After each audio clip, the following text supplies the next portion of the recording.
Սելայնակիցներ, բյուջեն բավականին նախ երկար քննարկվել է, բազմաթիվ հարցեր ենք ներկայացել, մտահոգություններ, հարցերին չեմ պատասխանել մտահոգությունները, չեմ փարատել, փոխարենը պնդում են, որ մեր հասարակությունը զգում է ամենօրյա բարեկեցության շոշափելի իրականությունը։ Փորձեցինք հասկանալ այդ բարեկեցությունը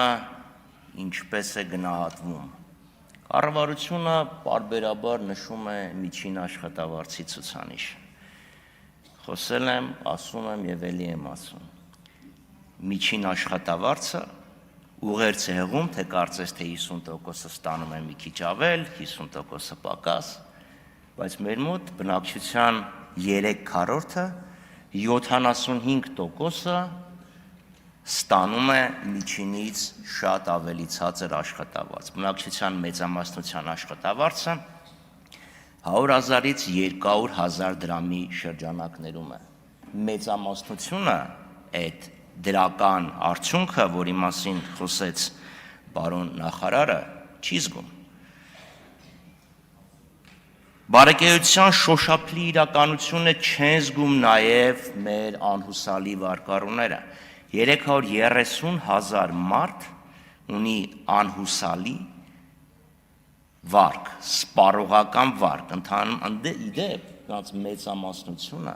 բացարձակ մեծամասնությունը։ Մինչև 150,000 դրամի վարկեր են, այսինքն մինչև 250 ներողություն եմ խնդրում, այսինքն մարդկանց մեծամասնությունը չի կարողանում վճարի 200,000 դրամի կարգի վարկը, բանկերից է փախնում, ոստիկաններից է փախնում, ԴՀԿ-ից է փախնում, բայց չի կարողանում վճարի եւ ծանոթ մեկին էլ չունի, որ դիմի այդ 200,000-ը տա բրծնի։ Կառավարությունը իհարկե դա փորձում է շտկել, բայց չի խոստովանում, որ այդ անհուսալի վարկերի դեմ պայքարի իրենց ծրագիրը ձախողվել է։ 300,000-ից 330,000-ից ավել շահառուներից 5-6 հոգի մարդն է ընդհանրապես դիմել։ Լավ, ես ասենք թե Եվրանեստի նիստին էի, դրա համար չէի մասնակցել հանձնաժողովի այդ նիստին, բայց նախարարը ինչ չի մասնակցում, հետաքրքիր է։ Մյուս հարցը, որը ես տվել էի մեծարգո Տիկնայք եւ պարոնակ Սելիայնակիցներ, վերաբերվում էր արտաքին ներողություն, պետական պարտքին։ Պետական պարտք, որը 6 տրիլիոնից ավել է։ Պետական պարտք, որը 17-18 միլիարդ դոլարի կարգի է։ Փորձել եմ հասկանալ, տնտեսական աճը ինչքանով է պայմանավորված այդ արտաքին պարտքով։ Կարծես թե տրամաբանական հարց է։ Տրամաբանական հարց է, վերջ-վերջո պարտք ես վերցնում, ինչ-որ բարեկեցություն ես ապահովում, պարտք չվերցնես, ինչքան կլինի քո բարեկեցությունը։ 26 թվականին ամեն աշխատած 3 դրամից մի դրամը այս իշխանությունները դուրս են տալու, պարտք են տալու։ Մի մասը մայրգումարի սպասարկում, մի մասը տոկոսի, 600-ից մի քիչ ավել մայրգումար, 400-ից մի քիչ ավել տոկոս։ Հիմա պատկերացրեք ընտանեկան բյուջե, որտեղ մարդն աշխատում է կամ մամուսին եւ կինը աշխատում են միասին 300,000 դրամ, ամսվա վերջին 100,000-ը պարտք են փակում։ Լավ, բնական հարց չի առաջանում, եթե այդ պարտքը չվերցնեի եւ չփակեի, իմ փողը 200,000-ից ավել կլիներ, թե ավել չէր լինի։ Կարծում եմ բնական տրամաբանական հարց է։ Մեր բյուջեն այդ փողը, որ դուրս է տալիս, առանց պարտքի, եթե գնային, կամ պարտքի տոկոսը ինչ-որ տրամաբանության մեջ պահեինք,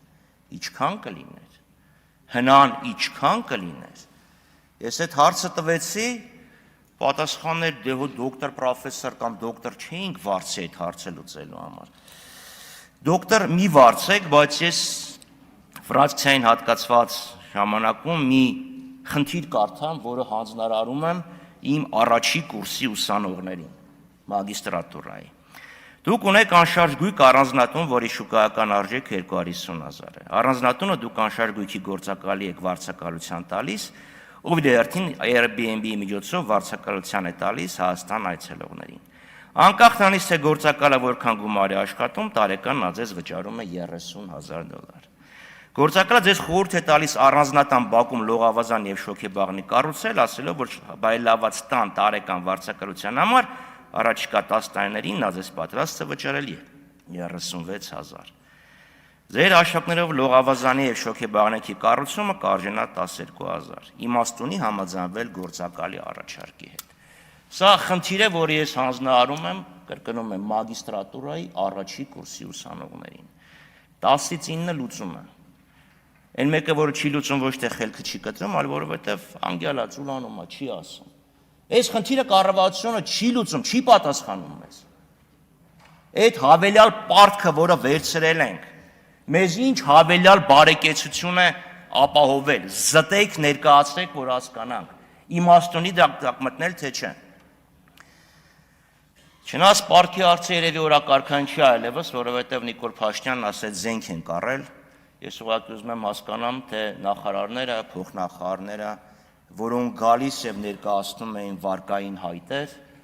ինչ երեսով էին գալիս, կանգնում այստեղ եւ ասում վարկ ենք վերցնում, որ ճանապարհ կառուցենք, դպրոց կառուցենք, ֆինանսական շուկաները բարելավենք։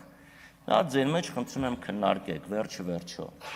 ինչի համար է այդ վարկը վերցվել։ Առողջություն։ Մյուս խնդիրը, սիրելի հայրենակիցներ, մեր տնտեսական աճն է, մեր տնտեսությունը։ Ուրեմն մեր տնտեսությունը մի շղթա է տնտեսական գործունեությունների, որոնք ապահովում են ճակերտավոր աճը։ Շինարարություն, անշարժ գույքի հետ գործարքներ, ֆինանսական շուկաներ։ Ֆինանսական ծառայությունների զգալի մասը սպառողական վարկերից հետո հիպոթեկն է, այսինքն մարդիկ հիպոթեք են վերցնում, տուն են առնում, դա բերում է շինարարության աճի եւ այսինքն պահանջարկը բերում է շինարարության աճի, նաեւ անշարժ գույքի գործարքներ։ Եթե այդ շղթայի մի օղակ կտրվի, մենք ունենալու ենք շատ լուրջ խնդիրներ, սիստեմիկ ռիսկ են ներմուծել։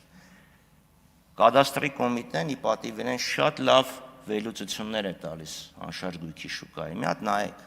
տենդենսը նայեք եւ վաղ արձագանքման նշանները կտեսնեք։ Մյուս հարցը, սիրելի հայրենակիցներ, մեզ ամենամեծ ճյուղը իհարկե առևտուրն է, այսինքն բարձր տնտեսական, բարձր տեխնոլոգիաներ, բարձր առաջավոր նորարարական տնտեսություն խոստացող կառավարությունը հույսը դրել է առևտրի վրա, դզող փչողների վրա։ Բայց հիմա այս տարի մի քիչ ուրիշ բան են ասում են արդյունաբերությունը առաջանցիկ աճ կունենա։ Պատահական չէր, պարոն Հովհաննիսյան, որ ես ասեցի, ասեք որն է այն ճյուղը եւ որն է այն ընկերությունը։ Այս իշխանությունները, որի արմատների մի ճյուղն էլ գալիս է բնապահպանական շարժումից, տնտեսական աճի, գոնե արդյունաբերության մասով, հույսը դրել է ամուլսարի վրա։ Ֆլեշմոբեր են անում, ռեսպիրատորներ, հակագազեր, չեմ զարմանա, որ քիմիական պաշտպանության արտահայտուստով մի օր